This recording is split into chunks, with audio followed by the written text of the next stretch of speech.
So hi, I'm Suvi, as you have already mentioned, and we work together at Verke. I'm going to present our organization in just a bit, but firstly we'll go through what we are going to talk about. Where should I stand so you can see? Maybe here.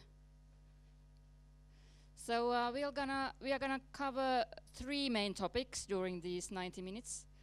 I'm going to start talking about what is digital youth work, about the definition of digital youth work in general, and about how digital youth work is currently seen in some European-wide policies, and also in some national policies. And then Juha is going to talk more about the practical side, about one example of digital youth work, namely maker culture, maker activities in youth work. So you are going to see lots of practical examples of how to do maker activities in youth work. And then lastly, we are going to present our newest material called InnoBox, which is material that we have been working on in a European project. And the purpose of InnoBox is to innovate new solutions for youth work. So very much in line with this academy's topic. Move on. I will shortly present the organization Juha and I come from before moving to the actual subject. But just to give you some context from our point of view, we work for Verke, which is the National Center of Expertise for Youth Work. That's us and our colleagues in the picture. We are 7 all together, and we work under the city of Helsinki. So we are not an independent organization, but we belong to the city of Helsinki Youth Department. But we are very independent part of city of Helsinki Youth Department. Our whole funding comes from the Ministry of Education and Culture. There are altogether 11 centers of expertise on youth work in Finland, each focusing on their specific issues, and ours is digital youth work. The other centers of expertise focus on, for example, drug prevention, mental health issues, counseling, and information in youth work. So we form a network of centers of expertise in the field of youth work. And what we aim to do on national level is that we want to expand and increase the use of digital media and technology throughout Finland in youth work. So our target group is youth workers in municipalities, parishes, NGOs, and all over Finland. We also want to see that the structures of youth work will support the use of digital media and technology, meaning that we want to see digital issues in national strategies about youth work or national curriculum about youth work in those organizations that train future youth workers, for example. And then our third task set by the ministry is to innovate new youth work services, or help youth work organizations to innovate new youth work services that use digital media and technology. That's our three goals. And what we do in practice, how we achieve those goals, is, for example, we train a lot. This week, 2 of our colleagues are traveling all over Finland, about 1,000 kilometers in a week. And they train in different parts of Finland. Last year we trained about 2,600 youth workers in Finland, and there are, well, depending on how you count, but about 5,000 youth workers in Finland, paid youth workers in Finland. So about half of them we trained last year. What we also do, we want to facilitate networking. Somebody said this morning that, or in the group discussions, that networking is one important way to make new innovations, to learn from other people, and that's what we have seen too in our work.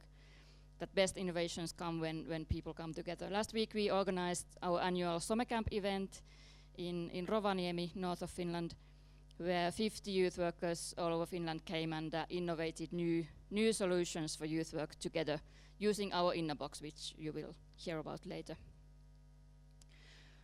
Then we do surveys, like Juha mentioned. We did this spring. We did a survey for municipal youth workers. 1,200 youth workers and their managers answered. So we have a really good data on how municipal youth workers in Finland at the moment use digital technology, and that will of course affect our work. What we see is lacking, what kind of skills they would like to have in the future, so we will train about those subjects in the future. And we produce materials. There are 3 of our most recent materials in the back. You can grab your own copy while you leave. There's maker activities in youth work. One is about Finnish tradition or history of digital youth work, and one is made together with the Estonian Youth Work Center about digitalization in youth work. And I'll move on to the policy bit of this presentation. First, I will start with the EU expert group on digitalization and youth, and a couple of people in the room might recognize themselves from this picture. Here's Jean-Marie and Matthias, who both were also part of the expert group for digitalization and youth. The group was already mentioned this morning in the speech of the Commission. We worked together for 1.5 years, and I will share in a moment what we actually did. The background of the group lays in the previous EU youth strategy, or the work plan for youth. There were these 6 important topics listed in priorities what EU Commission should be doing within the field of youth, and digitalization, or the challenges and opportunities of the digital era for young youth people. Youth policy, youth work, and young people was mentioned as one topic, and the action for that was from the Commission to establish the expert group. And this is, to my knowledge, this was the first time that the digital issues were actually mentioned in this kind of policy paper in EU strategy for youth work. What we did in the expert group was this publication. Has somebody seen it? A couple of people have seen it. Yeah, great. It can be found online, the full report. What we did during those 1.5 years, we started with doing a definition for digital youth work, because we quickly found out that we had a bit of different understanding in different countries what digital youth work means. In the group there were representatives from 22 member countries all over Europe, so we had a good representation all over Europe from different countries. And I think that maybe the most important thing that we did in the group is actually the definition of digital youth work. We worked on that quite a lot, and I'm really happy with the results. I will share it with you in a moment. I will also share with you the policy recommendations that we did. But if you want to see more, for example, the examples of innovative good practices on digital youth work, you should go and seek for that publication. There are tens of good practices throughout Europe in that publication. Okay, but here I will show you the definition of digital youth work that we came up with. The most important part is actually highlighted or bolded in the beginning. Digital youth work means proactively using and or addressing digital media and technology in youth work. So it looks sounds quite simple, and it is simple. Digital youth work is nothing new. Technology and media have been used in youth work as long as they have existed. What is new is this definition, what we actually mean with digital youth work. In the expert group, we then explained what we actually mean mean with digital youth work? For example, that digital youth work is not a youth work method. It cannot be, it's not like detached youth work is its own youth work method, or open youth work is its own youth work method. But digital youth work, it's not the youth work method. Digital youth work can be embedded in all youth work, because it's not the method as such.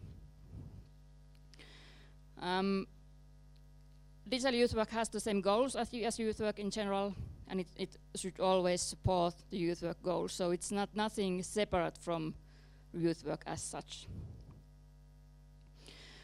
We also wanted to highlight that digital youth work can happen in face-to-face situations as well as in online environments.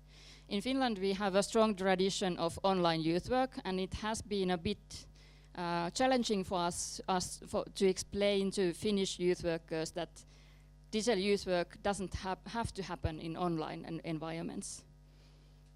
We would like to see actually more digital youth work happening in face-to-face situations. That's why we have trained youth workers in Finland in maker activities in the last 2 years. Juha will tell you more about it. But maker activities is in our context in Finland. That's the way we want to see digital youth work going next, because we already have strong tradition on online youth work, online counseling, and also using games in youth work is quite strong in Finland. But maker culture, maker activities, we are lacking. Okay, the next slide is not from the expert group report. This is my own kind of own table, my own attempt to define digital youth work even more, or to give some examples of digital youth work. In my mind, it can be said to do different dimensions. The other one is technological viewpoint, and the other one is social cultural viewpoint. The technological viewpoint is more about like digitalizing youth work services. Like digital technology is a medium or equipment to use a tool for youth work, traditional youth work more or less. There's things like online counseling that can happen also face-to-face, but the technology there is a tool to do it in online environments. Then participation. There are many participation platforms, for example, for young people, European-wide and in Finland as well, where the technology is a tool for participation. Third example is marketing on social media, marketing offline, for example, offline events like happen at the youth house or youth club. For example, we have a disco at the youth club tonight, and marketing that on social media, that's also a tool.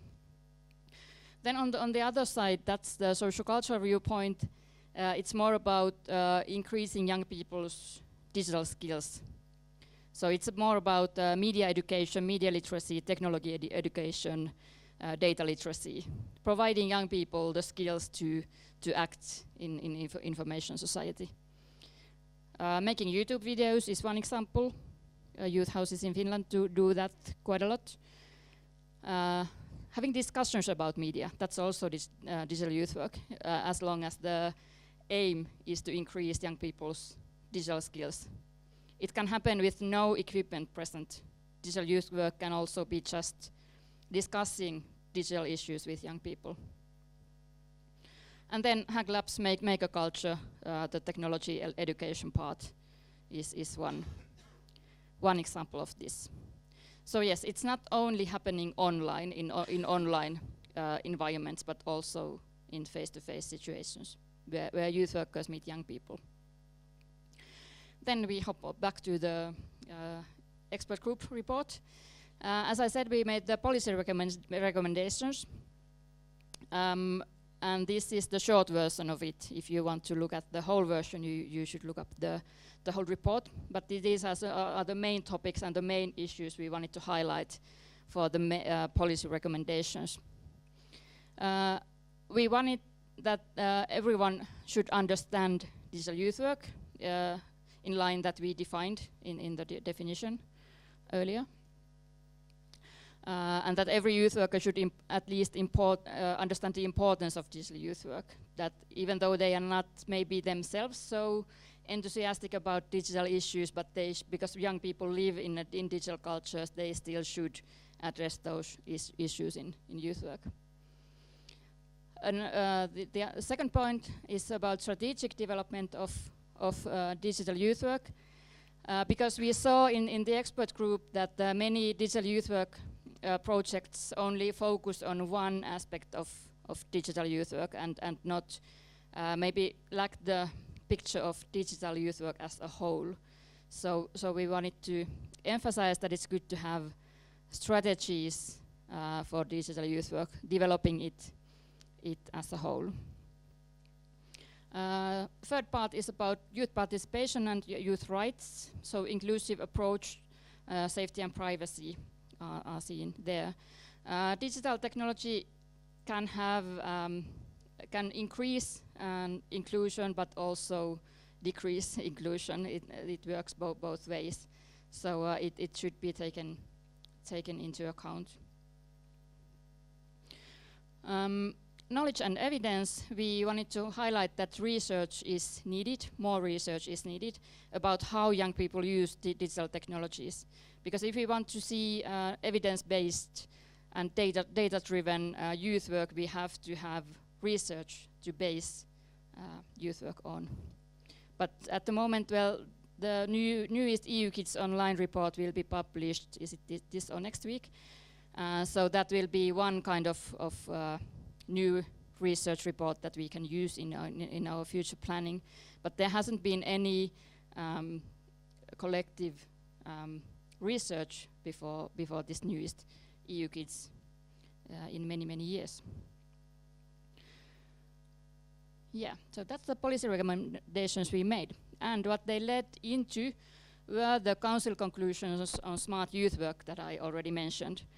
So during the Estonian presidency in 2017, they actually launched these council conclusions on smart youth work, and our expert group's policy recommendations actually quite well were taken into account, and we see them here.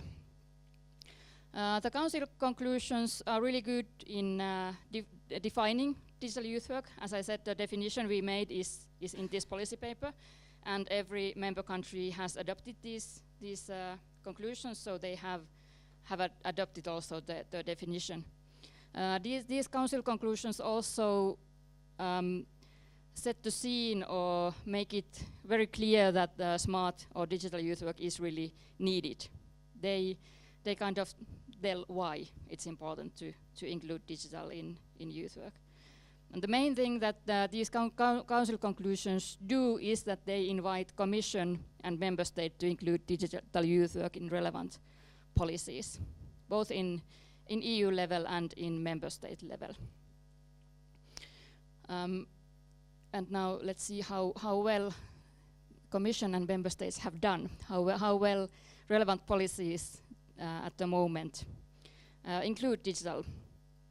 The EU Youth Strategy that was adopted last year, it actually, the communication that the Commission made as a basis for the EU strategy, the digital youth work was really well there.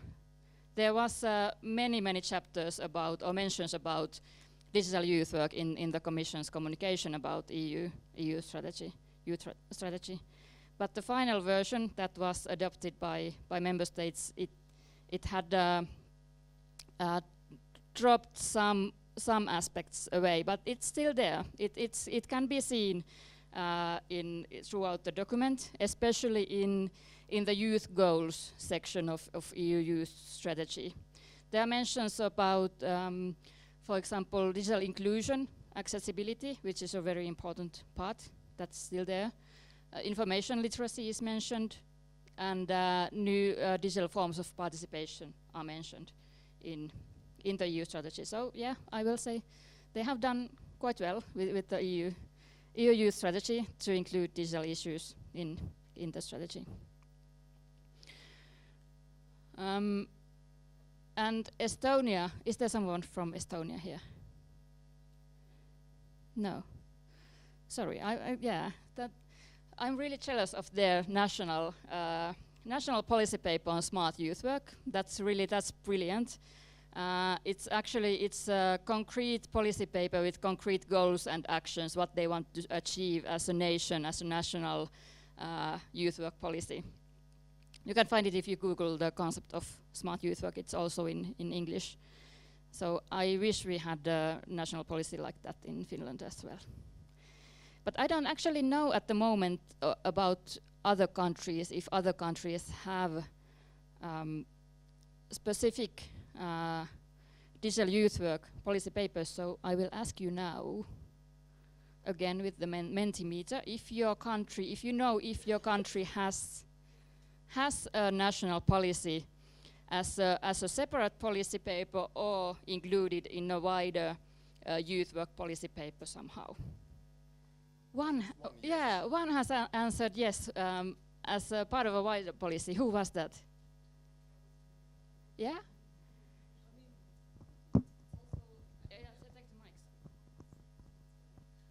I think I don't think that it reflects purely smart youth work or digital youth work, but what it at least mentions is that, and here it's a bit different in terms of perception for us, is that it's also a part as a method for youth work, just to legitimize a bit that it's also out there. So it's part of a wider youth work policy, so to speak. So just in that perspective, I mean, I think it's a small step, but nonetheless it is a step in the direction. Yeah, I did hear about your national strategy. Yeah, I am sad to say that in Finland we don't have a national policy on digital youth work. We have it included in our national youth policy and youth work paper a bit, but it could be maybe a bit stronger. Yeah. Okay. Well, that's sad to hear. Let's hope that in the future it will be a bit different. But what will happen next at policy level is that actually this was also already mentioned in the morning, that during the Finnish presidency that will start in July, Finland will or during the Finnish presidency will be published the council conclusions on digital youth work. We have been very much involved in drafting those council conclusions, and I want to emphasize that we are not in any way like competing with Estonians' smart youth work conclusions. No, that's not the point. But we want to build on those and maybe take a couple of steps, more concrete steps. What should member states and youth organizations do next if they want to enhance their own digital youth work? So whereas the Smart Youth Work Council conclusions were more like the big picture, these are more concrete steps on how to increase, for example, youth workers' competencies on digital issues. Well then, in 2020 EU Council of Europe Partnership will publish the knowledge book and research on social inclusion, digitalization and young people, and I hear David in the room, so if you are interested in hearing more about that one, you can ask David about that one. So we will have the research our expert group also was wanting to have. We will have a research on social inclusion and digitalization in next year. Yeah. Yeah, so to conclude my section of this presentation, I wanted to highlight why is it important actually to have digital youth work in policies in general. Well, policies draw a wider picture and set goal to youth work's digitalization. So, and why it's important to set goals for digital youth work, it's that well, if youth work fails to embrace digital technology, it will become irrelevant for young people at some point. So, yeah, that's the main reason. And also, if digital youth work is not mentioned in any national policies, it may also mean that not any funding will be allocated to digital youth work. So that's also the main reason. And a couple of resources to end with. If you are interested in developing your own organization's digital youth work, to build your own organization's policy or strategy on digital youth work, here's one tool you might find interesting. This is can be found on our website, verke.org, and then you select English from the menu. These are also at the back of the yellow book. There's also a grid where you can compare where you are at the moment with these different steps in digital youth work. So that's one thing. Then another thing I want to mention is Intercity Youth Network. Jonas Aktur is also present at this conference from Sweden, from KEX, that's actually leading this Intercity Youth Network. And it's a network of municipal organizations that do youth work in European cities, big cities. And they launched in December this statement on managing digital youth work. It's a very good statement paper that says that digital youth work should be managed better than it is at the moment. It should be present in organizational strategies and in organizational culture, and in the management culture. So it's a good paper. And based on that paper, they have now launched that they will start this working group on digital youth work. If you see Jonas here, you might ask him more about it, but I have also been involved in drafting the task of this working group. So if you want to get involved, if you work in a city, in a big city in Europe, and you want to get involved, this is a really good chance to meet other people throughout Europe that are interested in developing digital youth work and get together with them. So the application deadline is next week. And the last thing I want to mention, this one, are the guidelines for digital youth work that we are making in our Key Action 2 project at the moment. And at this point, I will give the mic to Jean-Marie, who is going to tell you more about it. Yeah, it's I'm working with the National Youth Council of Ireland, and we've been working together with Verke on projects such as Screenagers International for a long time, and this is the latest K2 Erasmus Plus funded project that we're working on with 7 partners from around Europe. The digitalyouthwork.eu, you can find information on it. And we have a survey that we would, it seems like you're very interested in digital youth work, so it would be great to get your feedback on the survey that we're doing. It's going to be guidelines for digital youth work. And in the survey, we ask a bit about the definition of youth work. We also have 10 steps for youth organizations, 10 steps for youth workers. So we'd like your feedback on that. And also, we have impacts for young people of digital youth work. So it'd be great to get your feedback on all of that. So this presentation, I guess, will be sent around. And hopefully the survey, you will click into it and complete it for us. We'd really appreciate it, because you then will be inputting into the guidelines that will come out of this project. Thanks very much. Now is the time to kind of shift focus. Suvi talked a lot about kind of this strategic perspective on a European level, and we also wanted to give insight to how we view some of the actual youth work activities that we do. Our organization doesn't work directly with young people, as Suvi mentioned. We train youth workers, but we obviously also have topics we train them on. And one of them is maker activities, and which is kind of my forte. That's what I do a lot, purely by accident, probably because I just like all this stuff. Yesterday we made these in little workshop here. But who would consider themselves a maker from you? Just a show of hands. Are you makers? there is no, I don't think there is a tight definition. If you are creating something, whether it's improving something that someone else has done, whether you're doing something, just putting something out there in the world, whether it's woodworking, whether it's electronics like this, whether it's something that no one else has done before, you are still makers.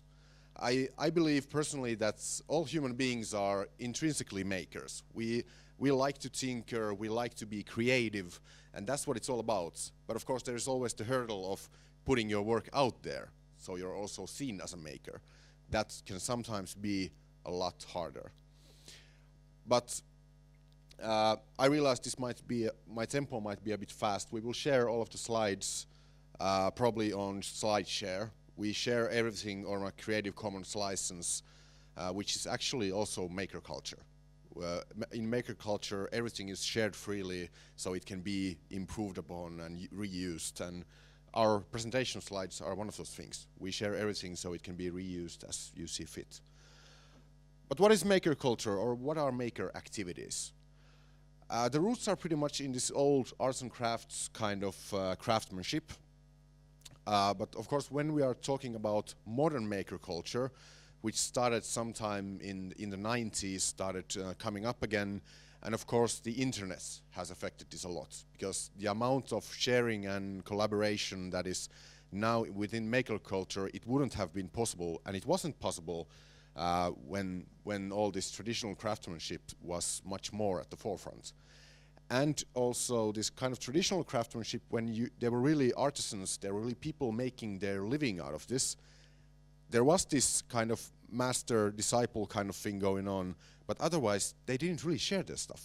Because if my living is really connected to this, whether I make enough money for my family or not, I won't share all my trade secrets. I wouldn't. So in that sense, maker culture is something really different. This is one definition from 2014 from a journalist, Joan Voigt. I like the first part especially. The maker movement is an umbrella term for independent inventors, designers, and tinkerers. Especially this tinkering, just starting to do things, experimenting, seeing where it ends up. And I think this is really close to something of what we see in youth work in general. So it's not that strict, not that serious, but we're rather just seeing what comes. And this kind of new 21st century making includes technologies such as 3D printing. Probably it's kind of a staple already of maker culture. Every makerspace that starts, the 3D printer is now probably one of the first things that they buy for that space. The usefulness can be arguable. The point is, or the problem is, for example, for youth work, is that it takes a long time to 3D print an object. And young people, sometimes their attention span isn't the longest one. But it's still really engaging for young people to actually see an object they designed, they created themselves, and having the device created for them. And this can also be combined with traditional arts and crafts. I have a self-made wallet here, and I have used a 3D printed stamp to stamp my own logo into the leather. So it can also be combined with everything else. Then there's the high-end stuff, laser cutting. This is cool technology because laser cutting is amazingly fast. The problem is that it's pretty cost prohibitive. A laser cutter, if a 3D printer you can get for a couple of hundred, get a decent 3D printer already. For a laser cutter we are talking about thousands of euros. So, and plus there's ventilation, all the amount of security that you need for people to use it, blah, blah, blah. So it's much more prohibitive, but it's a really cool example as well. And then there are, of course, robotics, coding, all of this stuff that we use to teach young people these skills that they probably will need. And they're actually pretty engaging activities as well. I love these little robots. They're being used a lot in the Finnish youth work field. We have about 20 of them that we loan out to youth work organizations. But it's really not about the technology. I'm a geek. I'm a tech geek. I'm a tech head. I love technology. But in youth work, it can't be about technology. It's always about the youth work that is being done. It's about the youth work values and the youth work goals. Every new activity, every new cool gadget that we buy that we want to implement into youth work, we have to first figure out, does this actually support the youth work that we are doing? Which is, the youth work that you guys are doing is probably not the same thing that we are doing, so even if something might be applicable for us, it might not be for you. So every time you buy a new cool piece of equipment, you have to assess, is it actually applicable to our brand of youth work? Because the youth work should always stay in the core. If it's not applicable, as cool as it is, okay, I might buy it for myself then, probably not for the youth work unit. This is from the quote from the Green Book. Couple of things. Why it's important to have these activities in youth work is that the early experiences matter a lot. When you're figuring out whether kids will engage in technology in their future professions, for example, or in their lives, the early experiences shape that experience a lot. Especially for girls, it's very important to engage them at a younger age, or otherwise it's practically impossible to do it afterwards. And not everyone has to be a maker activist, but a lot of the views, for example, in those articles in the book, they're really familiar to youth work. And I believe firmly that any activity that supports young people's creativity, young people's belief in their own abilities, it should be a part of youth work, or it can be a part of youth work. I think it should be part of every kind of youth work. But see if these viewpoints resonate. You all know the youth work field somehow. Maker activities are about doing things together. That's what we do with kids, right? Sometimes we work with individuals, but oftentimes it's a group. So we do activities and things together. We also learn by experimentation. Youth work is not something very serious. We don't have a curriculum. We are not like the formal teaching field that we have to teach these specific things to kids or we have failed. For us, it's rather learning by experimentation and seeing what comes up. I think in this sense, maker activities are a beautiful fit for youth work. It's about creativity. This might look a bit creepy, but this is a lovely project from Brighton, UK, called Toy Hacking, where kids actually get to remix toys, physical toys, with hacksaws, with glue, with knives, with everything. And they make such cool creations. Now, if someone asks, why is this digital youth work? There is the component of digital youth work because they also photograph these and they print out t-shirts and bags and stuff for the kids. So they have actually a memory of what they have done. Really lovely project called Exploring Senses. And maker activities are also, maker culture is about communities. And that's what we do in youth work. We try to build communities. We help young people build their own communities, right? I'm sure everyone agrees. And of course, finally, there is the part of youth participation about activism.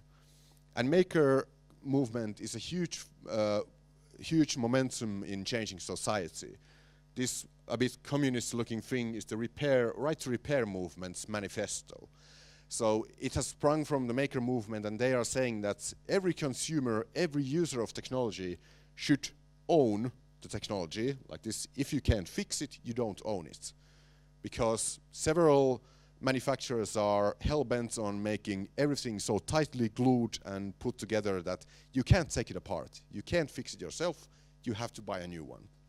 Or you can fix it or have it fixed theoretically, which basically costs the same as a new device. Of course, this is not ecological, this doesn't work.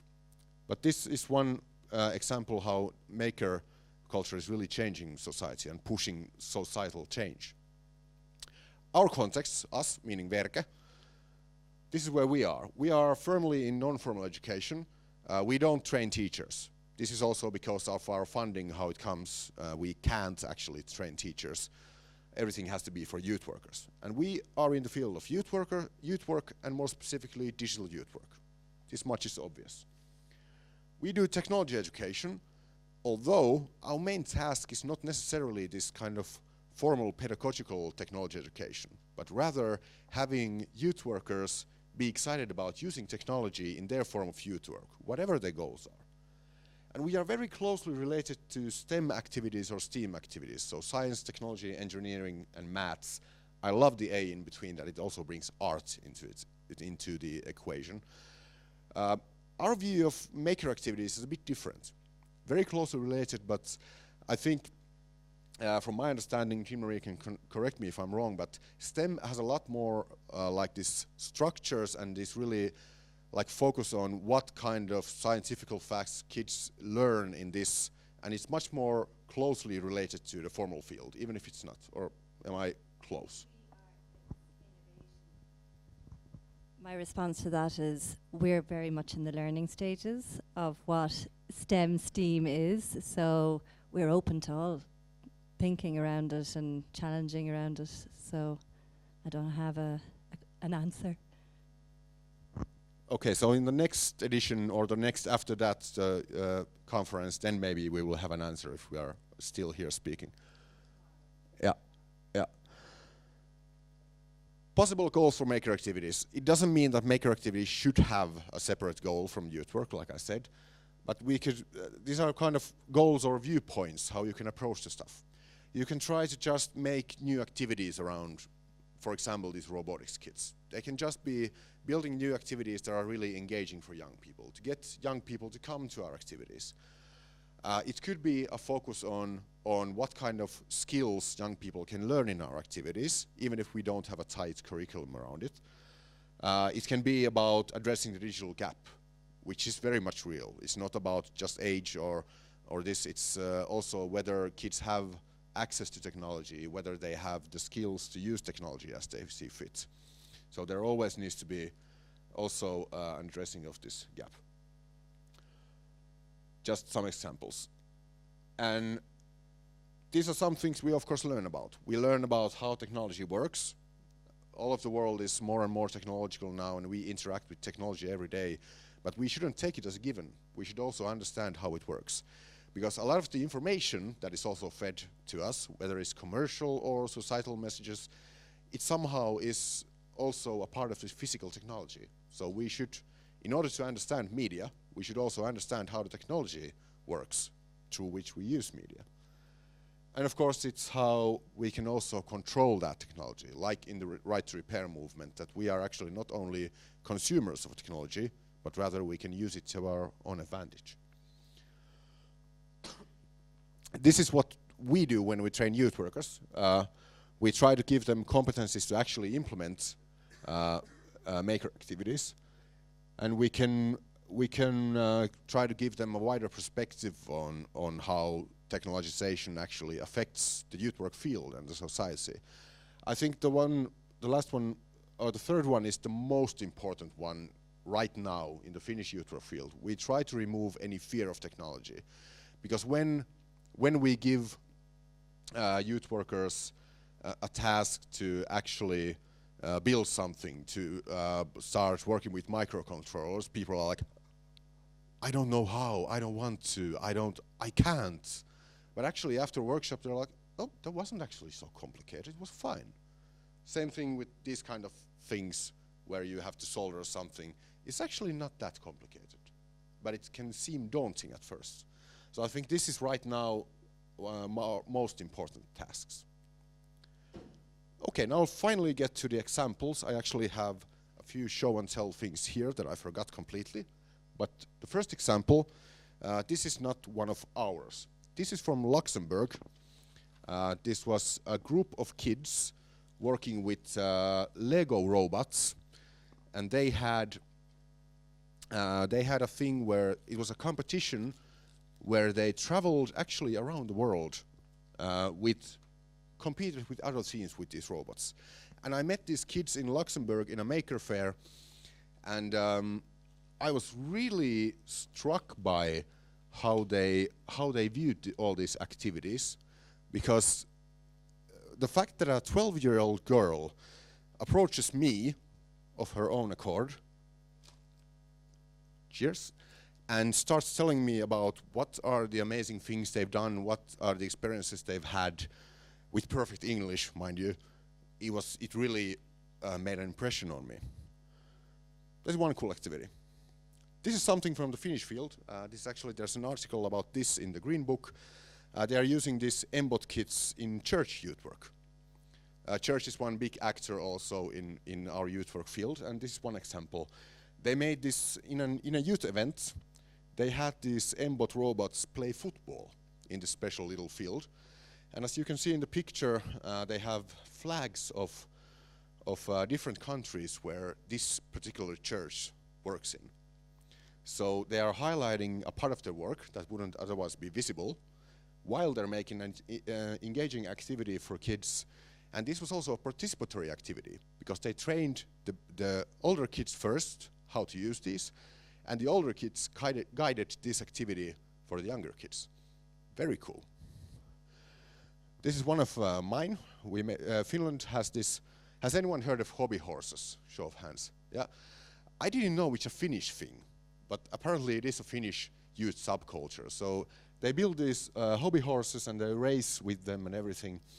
And my colleague made this little workshop originally where they built a small circuit inside with just wires and LED lights and batteries, so they could make the eyes light up, which was really cool, and it was really engaging people. And we took this concept and we added a microcontroller into the mix, which is this one, called Microbits, originally from the UK. And with this we can program how the eyes light up when the hobby horse is being used. And this is actually all the code that was needed, which is kind of cool. You can pass this around. About 16 euros a piece, so very inexpensive to start with. This is something I did with a group of youth workers. This is my desk, often looks like this, but actually a lot messier. So there is no room usually for the coffee cup.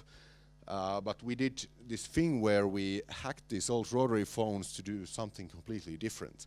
And this was really engaging for youth workers because this device, the old rotary phone, it's familiar for them. And it was cool for them to take it apart, see how it works, and then figure out what else can you do with it. Because obviously you can read numbers, and then you have output also. So we built, for example, or I built for our one youth event, or youth work event in Finland, I built out of this phone, I built a phone because we have this challenge where we try to have youth workers be active on social media topics or digital topics in general. So we made this thing where you rolled a number and it played a sound clip through the phone.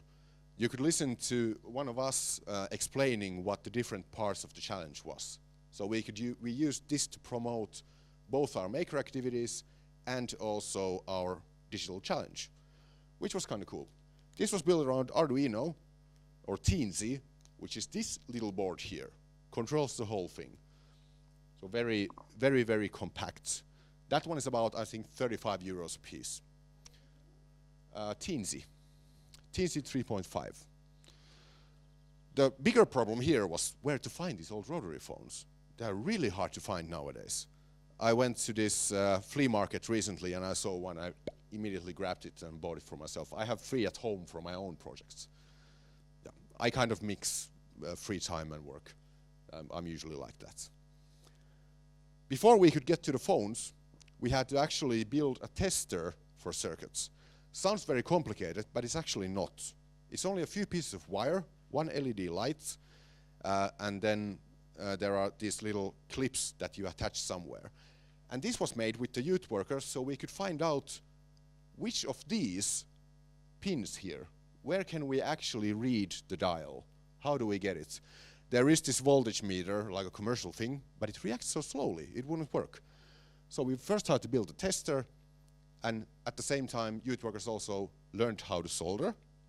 Oops, that's a nice side effect. And they also got to build a tester that they can use in their own projects. So 2 birds with 1 stone. This is, again, the Exploring Senses UK project. They made a really cool thing in collaboration with others. They used these things called little bits that you can record sounds with. There is magnetic technological building blocks. And they recorded sounds in one project in a public library with families, if I remember correctly.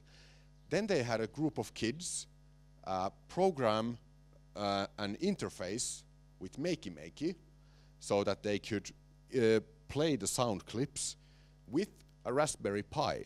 This is basically a full-fledged computer, a Linux computer. This is about, I think, 40-ish euros for the starter kit. Very versatile and very adaptable. You can pass it around from this end. Very adaptable for different projects. And they made art. These are paintings are made with conductive paint. I saw this exhibition in the library in Brighton. So when you touch different parts of the painting, you can hear different sound clips from the photos. Here we can't, of course, hear what the guy is hearing, but cool. Apparently they're having fun. This is a really cool concept, and it combines 3 different groups of makers and 3 different kind of things, and I love the fact that the art is really included in this one as well. I really like it. I'll show you just a bit of this one. This is from our Digital Youth Work projects.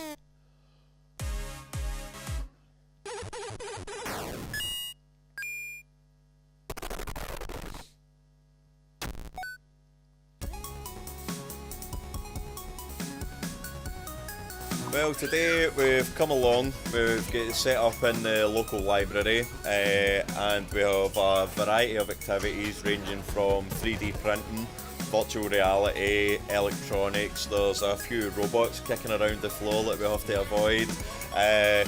We have games consoles, everything from tabletop gaming all the way through to iPads with Osmos with some coding applications on it, and really we've just opened up, invited the public in, and it's getting really busy now, and you can start to see families and young people engaging and learning together.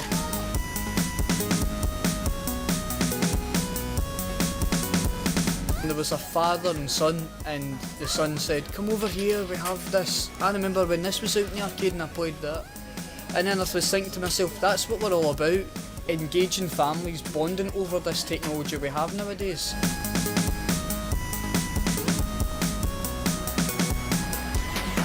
Our team and service goals, etc. Very cool projects. Videos like this can be found again at digitalyouthwork.eu, and you can watch the rest of this one also there. I chose this example because I think it's cool how many different digital activities they integrate into one thing. And they also talked about communities, about bringing families together, bringing different age groups together into one thing. And this is really what it's all about in digital youth work in general and in maker activities as well. Just one kind of like a perfect state I would see in maker activities in youth work would be that for example, we would plan the maker activities together with the local schools. So then they could have kids learn about a certain topic. Let's say they could learn coding in school, in class, and then because we would plan it together with the school, they could use those same skills and apply it to a non-formal activity at the youth house. So combining this. And in a best case scenario, we could also employ let's say retired electronics engineers from our local community and have them guide young people through the activity with us and use their own skill sets, which is not outdated. It used to be applied in a very different way, but it's still applicable. Electronics, electricity, all of this, it still works the same. So I think there is a huge potential in maker activities to bring different fields and different groups, different communities together. Once again, this website about the digital youth work, this Innobox can be also found in the digital youth work website. At the moment, it's not fully. It will look better in the future. It's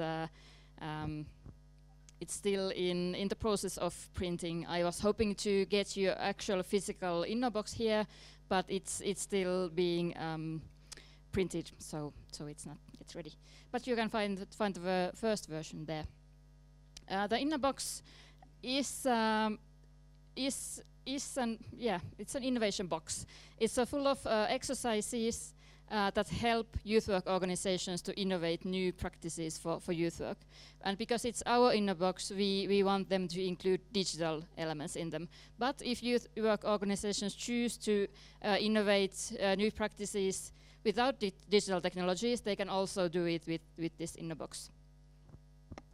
I personally love the fact that even if this is developed by us, there is even one card in this InnoBox that specifically asks to evaluate whether this thing that you're innovating should be digital or not.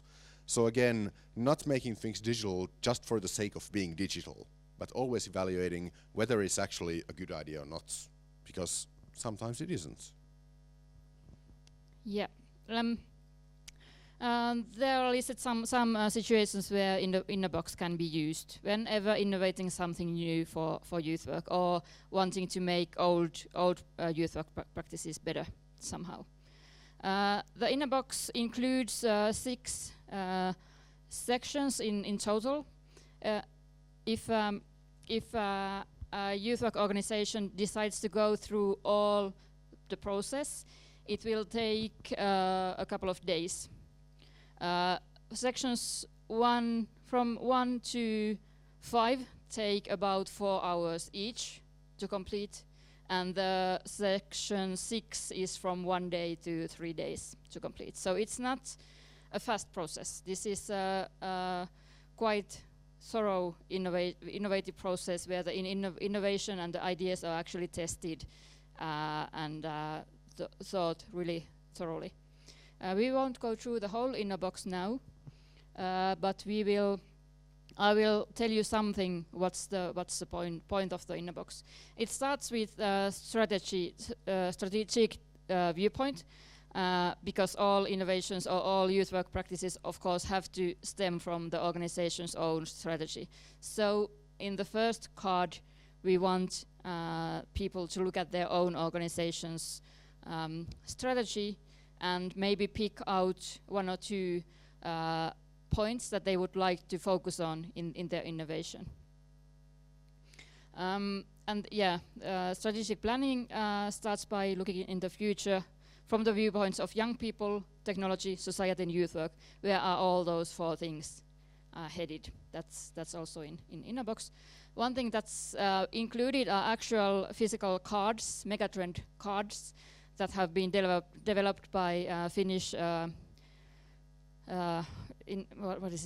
Innovation and Independence Fund or something, Sitra, that works under the Parliament of Finland. And we ordered 3,000 boxes of those megatrends cards from them, so we can include them in our InnoBox. So the megatrend cards, they are brilliant. They have also the English version, and when you get these slides, there is a link from this picture to the PDF where the megatrend cards actually are, or you can even order your own printed copy of the megatrend cards. There are, if I remember correctly, 64 cards with different themes of the megatrends that are currently emerging in the society. Yeah, just a couple of small more slides about the InnoBox. So this was the warming up phase that you just did. And there are a couple of more warming up exercises also in the InnoBox that can be used, all of them, or just to pick a few of them before actually starting to innovate the new youth work solutions. So what happens after the warm-up phase is that the participants are asked to list as many problems as they can think of concerning young people or young person. So again, there is no filter. They should write every problem down that they can think of regarding young people, starting with the most obvious ones first to get them out of sight, and then move on to maybe other types of problems. Then there is a similar exercise on youth work. What are the problems with youth work at the moment? And then these problems that they list, they start converting into ideas, new concepts for youth work. It takes time. It takes several hours from that phase to be actual ideas or concepts, innovations for youth work. And throughout the process, the ideas are tested with different methods that can be found in the InnoBox. I will show you one method. When they have picked an idea that they are working on, and they are still kind of wondering if it makes sense or not, they can test their idea with this grid. Each individual in the group writes down what is a bit of like blah in their idea, well, blah in Finnish, but blah, in their idea, what's maybe not so cool. Then they write down on post-it notes what's the wow effect, what's really cool about their idea, and then they write down what's like if the idea was narrowed down to a version 0.5, what would the idea look like when it's narrowed down, or if it's increased the volume 2.0, what should be added to their idea. And through this kind of exercises, they test their idea. They can build on what they learn through this idea, this exercise, and grow their idea based on this. So this is again just one example of many exercises in the Innobox. As Juha already mentioned, everything that we do is free and with shared openly. Also, Innobox will be shared openly, so everyone can improve it. If you want to make a version to your own country, you are free to do it. You are free to translate it and make it better for your own context.